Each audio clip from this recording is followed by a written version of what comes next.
ओम नमो नारायण। ईशावास्योपनिषद शांति पाठ। ओम पूर्णमदः पूर्णमिदं पूर्णात् पूर्णमुदच्यते पूर्णस्य पूर्णमादाय पूर्णमेवावशिष्यते। ओम शांति शांति शांति। ईश उपनिषद ईशावास्योपनिषद शुक्ल यजुर्वेद का एक प्रमुख उपनिषद है जो 18 मंत्रों का एक छोटा सा गहन और दार्शनिक काव्य है। इसका नाम इसके पहले मंत्र ईशावास्यमिदं सर्वम से लिया गया है, जिसका अर्थ है कि पूरा ब्रह्मांड ईश्वर का है। वह ईश्वर यानी उपनिषद अद्वैत दर्शन पर केंद्रित है, जो आत्मा और ब्रह्मांड की एकता पर जोर देता है और कर्मों के प्रति अनासक्ति के साथ जीवन जीने का उपदेश देता है। मुख्य बातें। परिचय। इस उपनिषद का शुक्ल यजुर्वेद की संहिता में आता है और 10 सबसे प्रमुख उपनिषदों में से एक है। इसका संक्षिप्त आकार इसे और भी महत्वपूर्ण बना देता है। मूल संदेश।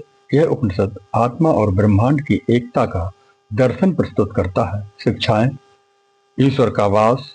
यह शिक्षा देता है कि सब कुछ ईश्वर का है, इसलिए भौतिक संपत्ति के प्रति अहंकार नहीं करना चाहिए। कर्म और अनासक्ति। यह कर्म करते हुए जीवन जीने और फल की चिंता न करने की शिक्षा देता है। इसका ईश्वर का वास, कर्म और अनासक्ति और अद्वैतवाद। यह इस बात पर जोर देता है कि आत्मा और परमात्मा एक है, जिससे मोह और दुख का अंत होता है। आत्मज्ञान। यह आत्मज्ञान और समाधि के माध्यम से ईश्वर को जानने का मार्ग बताता है। अंतिम मंत्र दिया गया है, जिसमें परमात्मा से मार्गदर्शन और जीवन की शांति की मांग करते हैं। इसमें मुख्य सार है ईशावास्यो उपनिषद का मुख्य सार। यह पूरा ब्रह्मांड ईश्वर से व्याप्त है, इसलिए हमें सभी वस्तुओं का अनासक्त भाव से भोगना चाहिए और किसी की संपत्ति का लालच नहीं करना चाहिए। इसका मुख्य संदेश त्याग और संतोष, ज्ञान के माध्यम से मोक्ष की प्राप्ति है और जो कर्म और ज्ञान दोनों के समन्वय से संभव है। मुख्य सार और संदेश यह है, ईश्वर सर्वव्यापी है। ब्रह्मांड की सजीव और निर्जीव वस्तु में ईश्वर का वास है। त्याग पूर्वक आनंद लें। हमें ईश्वर द्वारा दिए गए संसाधनों का उपयोग अनासक्त और त्याग भाव से करना चाहिए। लालच ना करें। हमें किसी दूसरे की संपत्ति या धन की प्रति लालच नहीं करना चाहिए।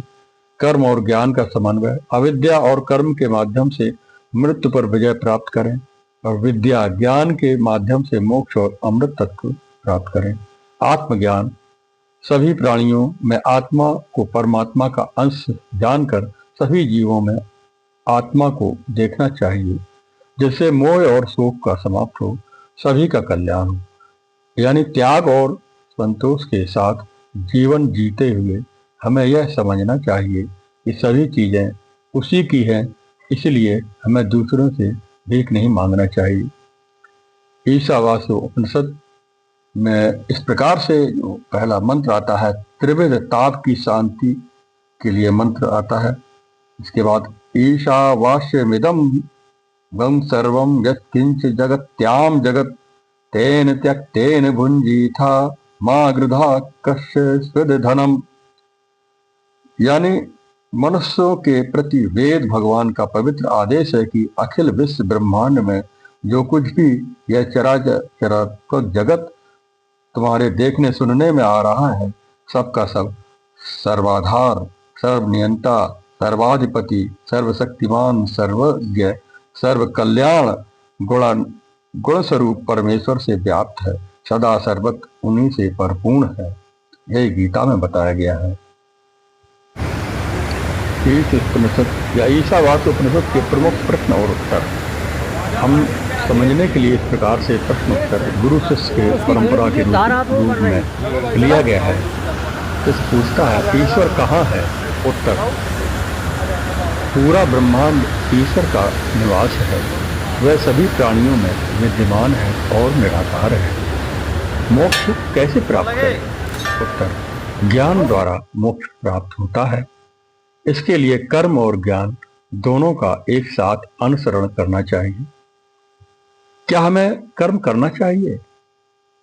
ये प्रश्न पूछा जाता है, क्या हमें कर्म करना चाहिए? उत्तर, हाँ, जीवन में कर्म करना चाहिए, लेकिन फल की इच्छा के बिना। कर्म के बोझ को कम करने और जीवन को संतुलित बनाने के लिए त्याग पूर्वक कर्म करना आवश्यक है। कर्मण्येवाधिकारस्ते मा फलेषु कदाचन। आगे प्रश्न होता है, क्या हमें कर्म करना चाहिए? इसका उत्तर यही है कि हमें कर्तव्य कर्म करना चाहिए। समाज के लिए जो उपयोगी कर्म, समाज कल्याण के लिए जो कर्म है करना चाहिए। जीवन में कर्म करना चाहिए फल की इच्छा के बिना। कर्म के बोझ को कम करने और जीवन को संतुलित बनाने के लिए त्यागपूर्ण कर्म करना आवश्यक है। और यही शिक्षा हम अपने आने वाली पीढ़ी के लिए देते हैं। सच्चा ज्ञान क्या है? उत्तर, सच्चा ज्ञान विद्या और अनुभवजन्य ज्ञान, अविद्या दोनों को समझना महत्वपूर्ण है। जो दोनों को एक साथ जानता है वह मृत्यु पर विजय प्राप्त करता है, अमरता को प्राप्त करता है, यानी आत्मा अजर अमर है।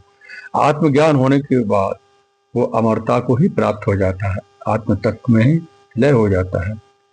हमें किस चीज का लोभ नहीं करना चाहिए? हमें किसी चीज का लोभ नहीं करना चाहिए, यानी उत्तर यही है कि किसी के धन और संपत्ति का लोभ नहीं करना चाहिए, क्योंकि वे सभी ईश्वर प्रदत्त हैं, ईश्वर के द्वारा प्रदान की गई हैं और किसी के अपने नहीं है। यानी प्रकृति के द्वारा रजोगुण, तमोगुण, सतोगुण, जो भी प्रकृति अष्टधा प्रकृति है वह सब परमात्मा के द्वारा दी गई है। उसके जो संसाधन है वो परमात्मा के द्वारा प्रदान किए गए हैं।